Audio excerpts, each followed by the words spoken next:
¿no? Estamos con Martín de Acevedo. Entonces, se están cumpliendo los plazos electorales. De aquí en adelante tenemos un año, Martín, para decidir por nuestros próximos gobernantes. La novedad es que hay varias novedades. La más importante es que vamos a tener hasta este momento 43 partidos políticos pugnando, ¿no es cierto?, por hacerse de la presidencia de la República. Y lo otro es que regresamos al modelo bicameral, ¿no?, con senadores y diputados. En principio, ¿qué es lo que va a pasar de aquí a los próximos meses? A ver, buenos días ante todo, Jesús. Buenos días, amigos de Radio Exitosa a nivel nacional. A ver, hablemos claro, como dice el programa, ¿no es cierto? Sí, claro, por supuesto. Mira, de aquí en adelante se está venciendo esta medianoche la inscripción de partidos políticos y también el cierre de lo que vendría a ser la fecha límite para cerrar que los partidos políticos cumplan su inscripción y además que a partir de ahí no se pueda hacer ningún tipo de modificación a las reglas de juego, digamos, electorales, es decir, a la normatividad, en la medida en que todos tienen que tener claro con esa anticipación que empieza a correr oficialmente el proceso electoral. Y no estamos hablando de poca cosa, somos 36 millones de peruanos, somos 27 millones de electores, potencialmente hablando, y vamos a elegir en el 2026, por un lado, 8.000 autoridades nacionales y 18.000 autoridades regionales y municipales. El presidente del Jurado Nacional de Elecciones ha calculado en 500.000 de candidatos para las próximas elecciones, no solamente las de generales de abril del 2026, sino también las regionales y municipales. 500.000, ¿qué nos hacemos con eso? Ahí es importante que el jurado, el sistema haga su trabajo y los partidos lo ayuden, empezando por lo que ha tenido éxito, una ventanilla única y después el voto informado, ¿no? Esas dos vetas yo creo que nos van a ayudar muchísimo, amén de que ojalá, y desde aquí hacemos una invocación a los partidos políticos, todavía tienen hasta el 2 de agosto y de ahí completar la información hasta el 1 de septiembre como alianzas, que finalmente es el único tipo de coalición que se ha aprobado. Las alianzas permitirían, por ejemplo, tener una reducción de la cédula de votación, pero también tendría la posibilidad, por ejemplo, de abrir grupos más organizados, estructurados, con una mejor propuesta electoral para el ciudadano. Así es, Jesús, porque finalmente, pase lo que pase en el mundo, las ideas se van colocando en esos tres extremos que siempre coloquial y en mente hemos dicho, ¿no? Derecha, izquierda y centro. Pero te doy un dato. Solamente tenemos noticias, los que estamos metidos en el mundo electoral, que solamente la izquierda viene conversando en nuestro país. La derecha no, el centro está esperando solito que alguien se le una, seguramente. Bueno, pero en el caso de la izquierda entiendo yo que están en este momento conversando porque están seriamente golpeados. A propósito del gobierno de Pedro Castillo, la izquierda ha quedado como que muy debilitada en cuanto a sus posibilidades, ¿no? En el caso de la derecha hay mucho egoísmo, hay mucha ambición particular, dudo mucho que lleguen a unirse, ¿no es cierto?, y buscar un consenso al menos como bloque, ¿no?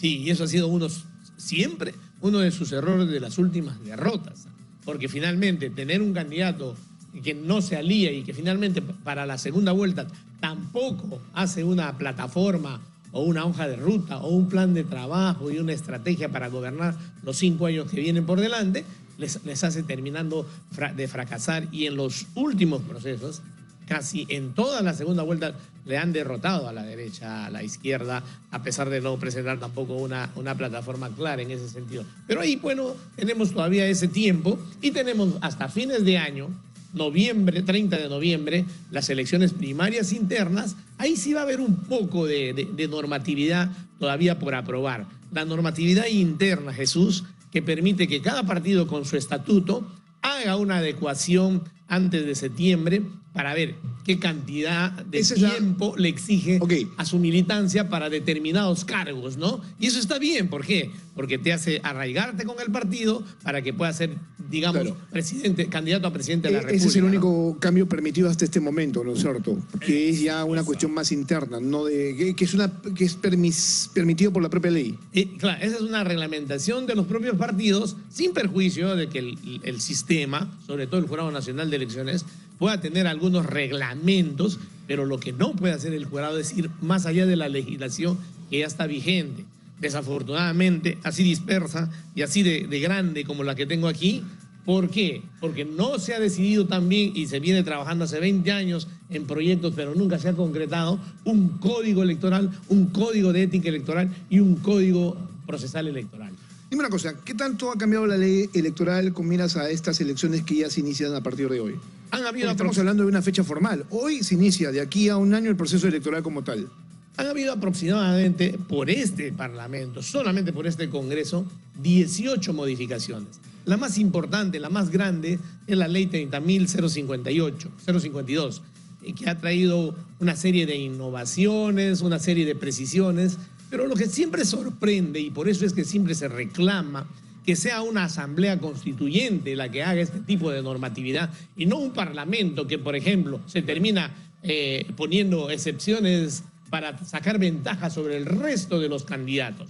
Por ejemplo, ellos no están obligados a renunciar hasta el último día de su mandato y sin embargo van a postular y tienen ventajas como trabajadores a su servicio, pero viajes a eso quería ir, para que el público lo sepa. Ok, se han hecho 18 modificaciones a la ley electoral en este Congreso de la República, ¿no es cierto? Bueno, han modificado la Constitución comparado con la elección anterior. Han hecho lo que han querido en ese sentido, ¿no es cierto? Ajá. En muchos aspectos, no solamente el tema electoral, sino también legal. O sea, han modificado leyes a su favor para evitar ser puestos a disposición de la justicia cuando terminen su periodo.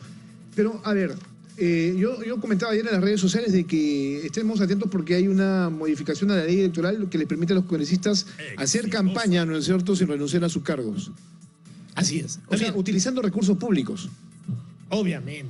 Mire, el tema es así.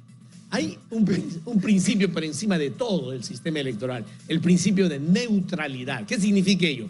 Que las autoridades que están en ejercicio, ya dije, son como 18.000 autoridades en ejercicio, no se pueden ni se deben meter ni a favor ni en contra de hacer publicidad electoral. Pero cuando tienes recursos, la tentación es grande. Además, ellos viajan. Desde ahora se les ve haciendo campaña. No el bailecito de Acuña, ayer, creo que anteayer. Siendo el gobernador regional. Así es, siendo el gobernador regional, para ver si con eso lo reeligen o se catapulta. Claro, lo que está mal es, estando gobernando, usar música, canciones, qué sé yo, jingles de partidos políticos. Se entiende que a partir de hoy el gobierno como tal y los funcionarios tienen que guardar plena neutralidad, pero eso no pasa con los congresistas, ¿no? Que además cambiaron el desarrollo, por ejemplo, de la semana de representación para no solamente ir a sus jurisdicciones, sino para empezar a viajar por donde se le dé la gana, ¿no? ¿Por qué?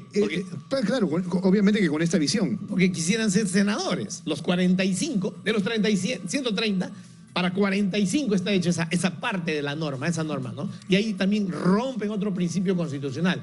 Se puede dar leyes por la naturaleza de las cosas, pero nunca por la diferencia de las personas. Entonces, en ese tipo de principios, sencillamente se pasan por encima y se van hacia adelante.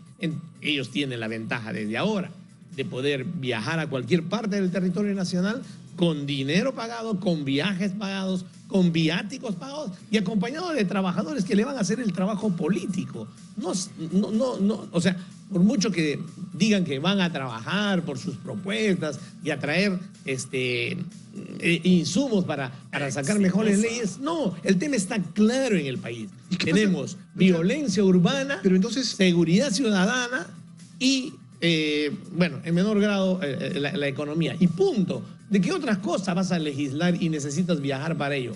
Por ejemplo, cuando se le escucha al ministro decir que estamos haciendo una especie de encuesta a nivel nacional para ver si se aplica la pena de muerte, no tiene sentido, por ejemplo, ahí gastar dinero y hacer ese tipo de levantamiento de información. Entonces, los congresistas, otro tanto, no van y levantan información, van y se exhiben, van y dicen acá estoy presente, van y visitan unas ollitas comunes o unos comedores populares o unas comisarías o escuelas que se están cayendo para que la televisión esté ahí con ellos y luego ellos también puedan difundir adicionalmente por sus redes y con sus trabajadores más de lo mismo. Pero que a ver, entonces aquí hay no hay forma de competir con ellos. Un uso perverso, ¿no es cierto?, de sus atribuciones para desarrollar leyes a favor suyo, ¿no? Esto es lo que se llama leyes con nombre propio, ¿no? Que es lo que han venido haciendo a lo largo de estos años, ¿no? Así es. Claro, ahora tienes, por ejemplo, congresistas que pueden cobrar 2 sueldos del Estado cuando eso está prohibido completamente, ¿no? Bajo el criterio de que ellos lo merecen o no, porque una cosa es una pensión y otra cosa es un sueldo como congresista. Eso no resiste, ¿no? En la misma naturaleza. Son dos percepciones. Pero no resiste, pues la ley no lo permite. No, en la Constitución está como principio, que uno no puede recibir doble sueldo, pero en efecto el principio es dos percepciones remunerativas que ningún ciudadano lo tiene con facilidad y algunos no tienen ni siquiera un sueldo mínimo. De estas 18 modificaciones, al margen justamente de esta que es la más llamativa, ¿qué otras más has encontrado tú? Como para tenerlas presentes, porque si algo hay que recordarle al ciudadano que se va allá a imbuir en el tema electoral en los próximos meses es justamente esto. ¿Cuál es lo más peligroso justamente de estas modificaciones? No solamente que ellos puedan postular sin renunciar al cargo y puedan hacer una campaña pagada por nosotros, sino que más. Discúlpame, pero, o sea, es el colmo, ¿no? de fachatez, ¿no? Eso es no tener sangre en la cara, o sea, que el ciudadano con sus impuestos no solamente te esté pagando un sueldo, sino te esté pagando una campaña, ¿no? El tema es que no hay forma de competir con ellos. Ahorita sí. Ahora, nada asegura que ganen o pierdan, ¿no? O sea, ya el ciudadano tendría que castigarlo con el voto. No, más bien hay que apuntar con el dedo diciendo, fíjese usted, ellos son los que han estado legislando mal en materia de seguridad ciudadana y han hecho recién hace 48 horas unas correcciones. Ellos son los que han pretendido quedarse y se van a quedar hasta el 2026 a pesar de los desbarajustes que se vive. Bueno, pero en fin, esa es una etapa ya superada. Lo que en todo caso verifico que está bien y que finalmente del 2014 a la fecha no han retrocedido, porque el retroceso es hasta el 2014, hasta antes de que haya la reelección de autoridades municipales y regionales. Claro, a ver, habría que entender que hemos llegado a este nivel de tener unas elecciones caóticas para el año 2026 porque se hicieron modificaciones también perversas, ¿no es cierto? Permitiéndole, por ejemplo, la inscripción de partidos políticos con menos firmas, ¿no es cierto? Ahora hay como una especie de arreglo, ¿no es cierto?, para que esto vuelva a lo que estuvo hace mucho tiempo, ¿no? Generar una barrera mayor, pero con esa modificación que se dio, reduciendo el número de firmas para la inscripción a 25.000, pues es que tenemos esta posibilidad de que tengamos 43 partidos en pugna para las próximas elecciones. Así es. Ahí hay un trabajo mal hecho, absolutamente mal hecho, que arrancó en el Ejecutivo de Vizcarra y que terminó en el Parlamento, y finalmente en el Parlamento se perfeccionó para que finalmente tengas el facilismo de encontrarte ahora a la vera del camino con 43 partidos políticos y la posibilidad de no elegir bien si estos no se unen, con la finalidad de que tú tengas información precisa para justamente dar bien con el elector, porque finalmente te terminan diciendo lo siguiente, el elector se tiene la culpa de los gobernantes que elige, y no es así, somos el último eslabón de la cadena. Aquel que va el día de la elección, abre el closet en Loreto, tiene 4 ternos, se tiene que poner uno de los 4, pero ¿cómo llegaron ahí los señores de los 41 partidos por 4 a que sean la opción? No hay forma. Ahora sí, ojalá y en las primarias haya esa depuración. El 30 de noviembre, que está establecido que sean las primarias, haya esa depuración. El 23 de diciembre finalmente cierran el cronograma, armando todas sus listas a propósito expeditas para inscribirse, el 23 de diciembre. Y a partir de ahí empieza la depuración y el proceso de tachas y de exclusión de candidaturas, inclusive hasta un día antes de la elección, es decir, hasta el 11 de abril se puede excluir a un candidato, por ejemplo, si ha mentido en su hoja de vida, ¿no? Incluso aquí hasta el propio candidato a la presidencia de la República, ¿no? Así es. Y ahí me olvidaba Eso ya se ha dado en otras ocasiones, ¿no? Sí, Jesús, y ahí me olvidaba algo. El sistema, te quería decir hace un momento, el sistema, es decir, a la cabeza del Jurado Nacional de Elecciones, puede todavía reglamentar y mejorar, por ejemplo, el tema de la hoja de vida, ¿no? Que es una cosa obsoleta y absurda que te hace llenar 12 páginas donde tú, por ejemplo, no te acuerdas cuándo has sacado la maestría, el título, y si no tienes la fecha exacta, pues has mentido en tu hoja de vida, cuando lo que se debería estar verificando en la ventanilla única y en el voto informado, quienes están requisitoriados, quienes están ranqueados con el delito, quienes en algún momento en el ejercicio público valga la redundancia, de la función pública, han sido suspendidos y no merecen más estar en ninguno de los puestos del Estado, aun cuando sea electo por el voto popular, con el premio que además la Constitución dice. En el caso de las autoridades electas por el voto popular, es irrenunciable. O sea, ellos mismos no se pueden ir. Lo tienes que sacar cuando encuentres una causal buscando si son autoridades regionales o municipales o si son autoridades nacionales. Este proceso, ahora que tú estás comentando esto, este proceso, por ejemplo, para destituir autoridades a través de la recolección de firmas, no ha funcionado. También se han generado trabas en los últimos años respecto a esto, ¿no? Para empezar, la revocatoria. Estás refiriéndote a la revocatoria, que se diferencia de la vacancia. La revocatoria, solo y únicamente desde que se creó con la ley 26.300, la ley de participación y control ciudadano, en 1994, solo y únicamente después de ofrecer 6 tipos de autoridades a las que se les debería aplicar, poder ejecutivo, poder judicial, gobiernos locales y regionales, ha terminado recalando en autoridades municipales únicamente, y en efecto, desde 1994 se han llevado a cabo 19 procesos de revocatoria. Vamos a ir a una en junio. No se propagandiza tanto porque el proceso general se ha puesto por encima de él, pero en la práctica, mediante la revocatoria, que es un ejercicio directo del derecho de participación ciudadana, de control ciudadano, en efecto se han terminado con el mandato de autoridades municipales en una buena cantidad, mucho más que en Francia y que en Colombia, que es donde se inventó la figura esta, ¿no? Lo pongo sobre la mesa porque era un mecanismo importante, ¿no? Que además llevaba a que las autoridades, digamos, atender justamente los reclamos de la población para evitar llegar a estos niveles. Sin embargo, no hay ahora absolutamente nada que les haga ningún tipo de ruido respecto a esta situación. Hay una precisión, Jesús. Para las autoridades municipales y regionales hay hasta 4 formas de terminar con su mandato. Para las autoridades nacionales a veces hay una, a veces hay 2 y a veces ninguna. Te explico. Para las autoridades municipales y nacionales tienes la vacancia, la revocatoria, la destitución y la inhabilitación para el ejercicio de la función pública. En el caso del presidente de la República tienes la vacancia. En el caso de los congresistas, solamente si ellos lo permiten, llegan a destituir o a vacar a uno de sus pares. ¿Cuántos han vacado de los 130 en lo que va de este Parlamento a pesar de su comportamiento?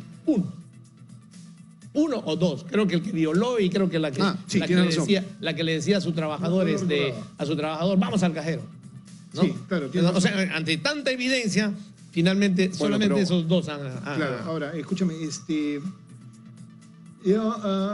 Solo para recordar al público, en el caso, por ejemplo, de candidaturas, ¿no? Había una nota hoy, o hay una nota en El Comercio respecto al caso de Martín Vizcarra. Él, para que recordarlo, ¿no es cierto?, fue vacado, ¿no? Pero también habría que decirlo que él no puede participar en las próximas elecciones. Martín Vizcarra fue inhabilitado para el ejercicio de la función pública. Yo decía siempre, inclusive cuando todavía estaba en vida Alberto Fujimori, que en paz descanse, Martín Vizcarra, Alberto Fujimori, Antauro Humala y Cerrón, pase lo que pase, pongas la barrera que pongas, al nivel y jerarquía de norma que pongas, se van a presentar porque son homus políticos. Y va a ser el sistema electoral a la cabeza del Jurado Nacional de Elecciones. Pero Martín Vizcarra está inhabilitado y tiene más de una inhabilitación. Pero a eso voy, pues.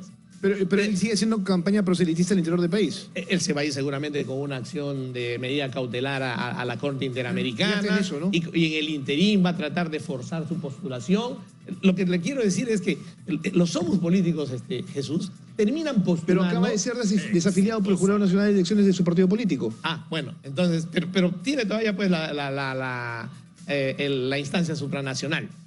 Tiene todavía por ahí. Ahí puede conseguir. En el caso de Antauro... Acuérdate que en el 2001 Alan García obtuvo esa medida cautelar y pudo postular a pesar de estar suspendido, tan igual como Martín Vizcarra. O sea, hay antecedente además. Hay antecedente. A lo que voy.